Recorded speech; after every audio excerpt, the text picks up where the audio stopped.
Guys good morning welcome back फेरि पनि नयाँ ब्लगमा तपाईँहरूलाई स्वागत छ। रातभरि पानी परेर असिनाहरू पुरा झरेर गुवाको बोटहरू छेउछेउमा हाम्रो घरको छेउछेउमा गुवाको बोटहरू छ नि त, गुवाको बोटहरू झरेर एकदम अवस्था खराब छ। लाइटहरू पनि छैन, रातभरि मान्छे सुत्नु सकेको छैन। एक त गरम भइरहेको छ, एकदमै राति त एकदमै बिग्रेको अवस्था भयो, पुरै बिग्रेको अवस्था। रातभरि गुवाको बोटहरू छानामा झरेर अनि लाइट पनि छैन हो, अनि पानीहरू परेर असिनाहरू गाडाङ गुडुङ गरेर घरको यस्तो अवस्था भएको छ नि साथी हो। तपाईँहरू म देखाउँदैछु, रातभरि मेरो बेड पनि भिज्यो पानी बाछिटा परेर अनि म यता धापकोठामा सुतेँ। कस्तो यस्तो अवस्था भइरहेको छ, बाहिरतिर कस्तो अवस्था भइरहेछ। घरको बोटहरू झरेर हावा अहिले पनि हावाहरू पुरा परेर हावाहरू आएर पानीहरू परेर कस्तो भएको छ। आँगनहरू खराब, सबै घरहरू मैला भइरहेछ। तपाईँहरूलाई देखाउँदैछु म कस्तो भएको छ बाहिरको अवस्था र मेरो घरको अवस्था कस्तो भएको छ भनेर। हुन्छ साथी हो, भ्लग स्टार्ट गरौँ।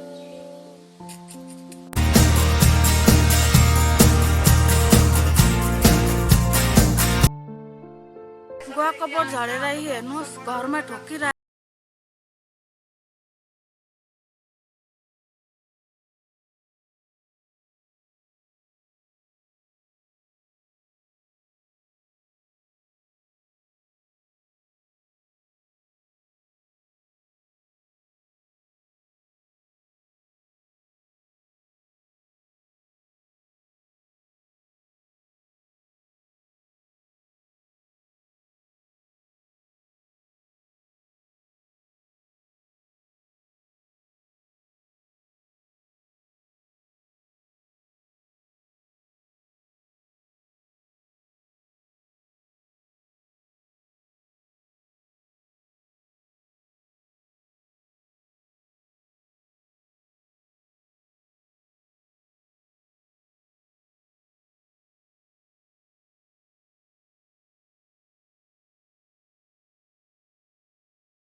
हाम्रो ससुराले के आँगनहरूमा यस्तो भइरहेछ, मैला झार जङ्गलहरू हेर्नु सक्नुहुन्छ। हावा पानीले कस्तो बनाइदियो।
राम्रोसँगले घाम लागेको छ।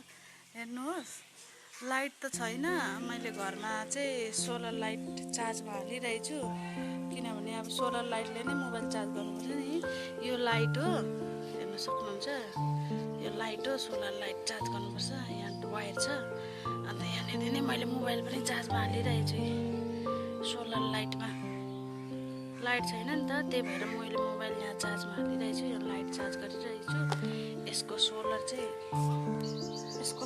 चाहिँ यो हो। यसलाई म यसरी घाममा राखिदिन्छु। घाममा राखिदिएपछि यो घामको तातोले मजाले चार्ज हुन्छ। देख्नुहुन्छ, यहाँनिर ब्याट्री, यसको यहाँनिर घामको कति यो छ त्यो हिसाबले ब्याट्री हुन्छ। यहाँनिर चाहिँ ब्याट्री चार्ज हुन्छ। देख्नुभयो होला, यहाँनिर देख्नुहुँदैछ होला है, हरियो हरियो देख्नुहुँदैछ होला नि, त्यो चाहिँ घामको यो हो कति छ त्यही हिसाबले चार्ज हुन्छ। यहीँबाट यस्तो वायर लगेर मैले यहाँनिर मोबाइल पनि चार्जमा हालिरहेको छु। भर्खर चार्ज हुनु सुरु हुँदैछ। हेरौँ चार्ज हुन्छ कि हुँदैन। अब दिनभरिको अवस्था देखाइहाले हजुरहरूलाई। अब अवस्था त यत्तिकै हुने हो बर्खा मासमा। अब खानाहरू त पकाउनै पर्यो, त्यही भएर फर्सीको मुन्टा पकाउनु हुँदैछ आज मम्मीले। यो बोडी चाहिँ हामी अचार लाउनुको लागि बनाएको, अलिकति उमालेर राख्नु भएको छ। यसलाई अचार हाल्नुहुन्छ अरे मम्मीले बयममा, त्यही भएर राख्नु भएको छ। यहाँनिर मम्मीले दाल बसाउनु भयो। तपाईहरुलाई आजको ब्लग मन पर्यो भने प्लिज सब्स्क्राइब गरिदिनु होला, लाइक गरिदिनु होला। Thank you, by by, have a good day. राम्रोसँगले बस्नु, स्टे